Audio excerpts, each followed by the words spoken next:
Ellis Trowbridge here, TeamGB boxer, doing an interview with Mr. Tom Large.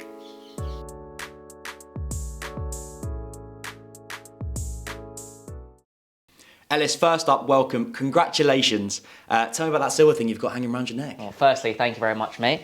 Yeah, so I picked up a silver medal at my most recent competition. I boxed in Sheffield at the World Boxing Cup finals about 6 to 7 weeks ago. Had a really good tournament, a really busy one. Had 3 tough fights, 3 that I learned loads about myself and loads about my boxing skills and what I can work on, what my strengths were, what my weaknesses were. Started the quarterfinals out against a tough Italian boxer. He was fairly new to the circuit, and my maturity and experience definitely shone through in that bout, and I was able to come away with a 5-0 unanimous victory, which I was really pleased about. And then heading into the semi-finals, I was against a really experienced Japanese fighter who's very well known on the circuit, boxed in all the major competitions, boxed some real high-level operators, and come away with some big wins. So I knew going into that I had to get the game plan correct, and me and my coaches, we got it spot on.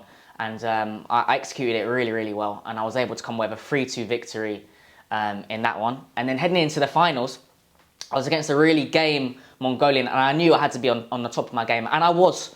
And I was very unfortunate to be on the wrong side. I'll say that again, the wrong side of a 3-2 split decision defeat. But I showed enormous heart, enormous skill, and really proud of my performance. And yeah, look, we're here with a silver medal. Silverware's here. And I think your history in boxing, you know, as long as I've known you, you've always come back with a medal. How is that for you, the consistency of picking up more and more silverware? I mean, the cabinet at home must be pretty full by now. Any plans for an extension? Well, do you know what? My consistency has been very good. But prior to this tournament, actually, it was the first time where I've actually not come away with medals. So my last 2 tournaments, I just missed out at that medal stage, and that's new for me. So going into this last tournament, I had that extra edge about me, that extra push that, you know what, you got to get yourself back on the podium. You got to get back bringing home those medals, and that's exactly what I did. So yes, to add another medal to the collection, it means a lot, and I'm really proud of myself. And this is just a stepping stone to where I want to go now, pushing forward to the new year. You're part of the GB boxing programme now. I remember we spoke, God, probably 3 or 4 years ago now, and this was always in your plan. You always had a little thing in the back of your mind saying, I'm going to do this, then I'm going to get this, and I'm going to get there. And you've done that. Can you just talk to us a little bit about that mindset and that mentality and how key that is? So I think it's key to your progress and achievement so far. Definitely. Mindset is key. That's what it's been all about, the mindset. Never giving up, keep pushing. And when you set goals, stick to them. And just as long as you try your best, even if you fall short, you know you've given it your all. And that's certainly something that I live by. I set a goal and I'm going to try and achieve it. And if I don't achieve it, and if I just fall short, but I've given myself the best opportunity to do so, then I'm happy with that. And look, I'm grateful enough and thankful enough that every goal that I have set to date so far, I've reached. And I'm just going to keep on pushing on, keep on levelling up. And yeah, just keep on progressing. And it's a blessing to be on the Team Great Britain squad. It's the pinnacle of amateur boxing. It doesn't get bigger than this. So something that I'm very proud of, something that I'm very grateful of, and I've worked extremely hard to be here, and I'm going to make sure that I stay. Right. 2024 is done. It's the new year.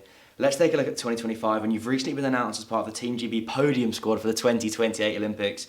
Firstly, congratulations. That's fantastic news. What does that involve? What for you now is sort of that roadmap? Where does that take you now? You just saying that, honestly, it blows my mind. Podium squad for Team Great Britain. That was one of my goals. And I'm finally here now. I've worked my way up through the rankings.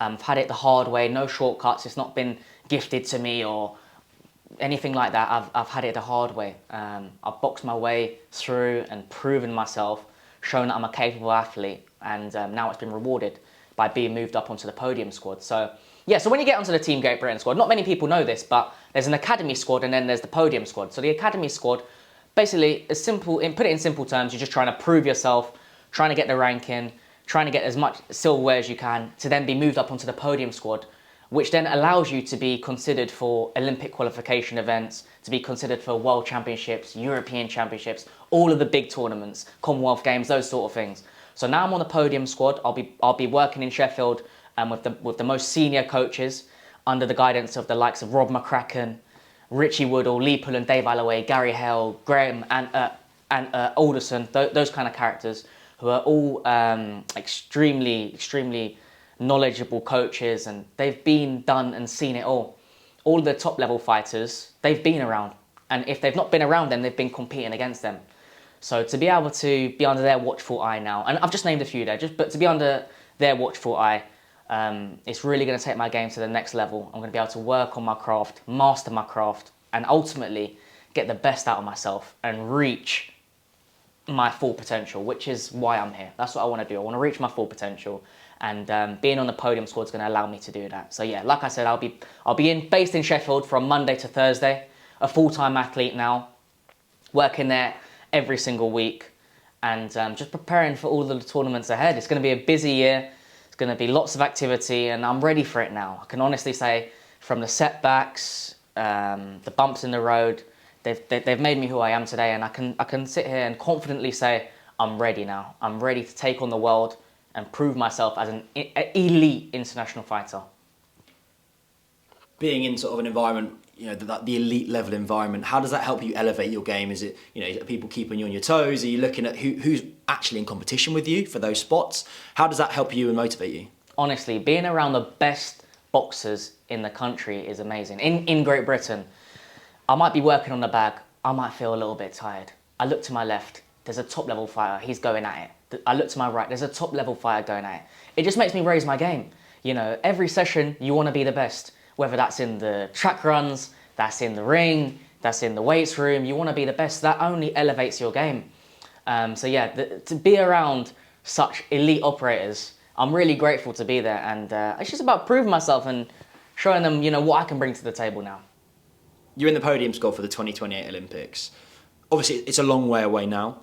3 years is a long time. A lot of things can change. But how exciting as a prospect is that for you? Looking at potentially boxing on probably what is the world's biggest sporting stage. Everyone watches the Olympics. How is that for you, and what is the prospect of that for you? Now I'm on the journey to the Olympic Games in Los Angeles 2028. It's really important and it's really special to me. And it gives me that extra motivation every single day that I'm one step closer to achieve my dreams. I'm going to work extremely hard. I'm going to stay consistent. I'm going to stay disciplined, and I'm going to give myself the best opportunity to get to the Olympic Games. And if it's meant to be, it's meant to be. But all I know is that I'm going to give it my all, and we're going to get there. Finally, let's look at 2025, an exciting year up ahead that starts already with a battle later this month. Talk to us about that, and what are your thoughts ahead of that? 2025 is going to be a really, really exciting year. It's going to be busy, it's going to be action-packed, it's going to be full of progress, and I just can't wait to get out there. So I'll be competing in my first international tournament of the year in Spain at the end of the month. And yeah, that's an international tournament, Boxam tournament. I'm really looking forward to it. Get the year off to a flying start. Go and win a gold medal out there, fingers crossed, and then come home. Just got a week at home, and then I'm back out after that in the Stranja competition in Bulgaria. And that competition is the most well-known international competition on the circuit. You got the likes of Teofilo Stevenson, Alexander Usyk, Artur Beterbiev, who have all gone to this tournament and won gold. So for me to now be entering a competition with the likes of these greats that have already been there, it's amazing. And it's only going to take my game to the next level, and I'm really looking forward to it. So yeah, expect fireworks in 2025, and expect me to be really active. I'm going to have lots of bouts, lots of tournaments, get as much experience as I can. And it all sort of leads into those World Championships towards the end of the year. And that's what I'm rooting for. So I'm going to start the year nice and strong, keep building, and I'm working towards that selection spot in September for the World Championships.